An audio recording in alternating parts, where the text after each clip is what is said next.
मेरो कुरा के हो भनेपछि नेपालमा नि नेपाल भनेको राजतन्त्रले बनाएको देश हो। लोकतन्त्र चाहिँदैन नेपालमा। हिन्दू राष्ट्र किराँत बौद्ध सहितको हिन्दू राष्ट्र हुनुपर्छ नेपालमा। अबको आन्दोलन भनेको नि राजतन्त्रको आन्दोलन हुन्छ क्या। अन्तिम विकल्प क्या, अन्तिम विकल्प राजतन्त्रको आन्दोलन हुन्छ। र सबै नेपालीहरूलाई के भन्छु भने नेपालमा अरू देशको सेना पनि चाहिँदैन, अरू देशको आर्मी पनि चाहिँदैन। नेपाल आफैले बनाउने हो। नेपालमा ऋण लिएर नेपाल कहिले पनि देश बन्ने होइन। नेपाल आफैले बनाउने हो। ऋण लिएर देश कहिले बन्दैन। ऋण लिएर कहिले मान्छे धनी हुँदैन, थाहा छ नि सबलाई होइन।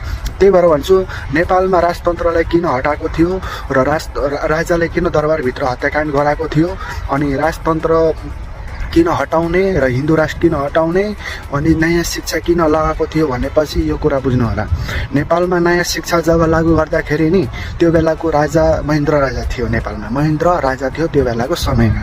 नयाँ शिक्षा लागू गर्ने टाइममा नयाँ शिक्षा भनेको न्यू एजुकेसन। न्यू एजुकेसन भनेको हामी अहिले पढ्छौँ नि नेपालीहरू, एजुकेसन अनि के भन्छ इङ्ग्लिस बुक, ग्रामर बुक, यिनीहरूलाई नै भन्छन् नयाँ शिक्षा लागू क्या। जब यो नयाँ शिक्षा लागू मनाउँदाखेरि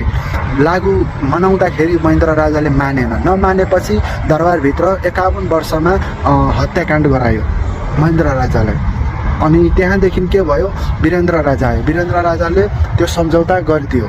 त्यो सम्झौता गर्दाखेरि नेपाली युवा युवतीहरू के भयो थाहा छ, इङ्ग्लिस त राम्रो पढाइ थियो, इङ्ग्लिस त पढ्यो, ज्ञान भयो, तर त्यो इङ्ग्लिस पढाइ पढेर के भयो थाहा छ, नेपालबाट बाध्यता भयो अरूको देश जाने सिस्टम, त्यो बाटो बनाइदियो। त्यसैको लागि महेन्द्र राजाले नयाँ शिक्षा लागू गर्न मनाइ गरेको थियो। यसरी बुझ्नुपर्छ अब नेपालीहरू हो। अनि महेन्द्र राजाले के गर्यो, देशमा विकास गर्यो कि गरेन, नेपालीको बुद्धि नै छैन क्या। मेरो सोचमा नेपालीको बुद्धि नै छैन। महेन्द्र राजाले तराईमा त्यो बेलाको समयमा महेन्द्र रोड राजमार्ग बनायो, अनि चुरोट कारखाना, जनकपुर चुरोट कारखाना बनायो, अनि गोर्खा टायर भन्ने फ्याक्ट्री बनायो होइन, बाँसबारी छाला जुत्ता भन्ने फ्याक्ट्री बनायो। इलामका जुन अहिले इलामका यो चिया बगान छ नि, चिया बगान पहिला देशको थियो, अहिले मारवाडीको हातमा गइसकेको छ।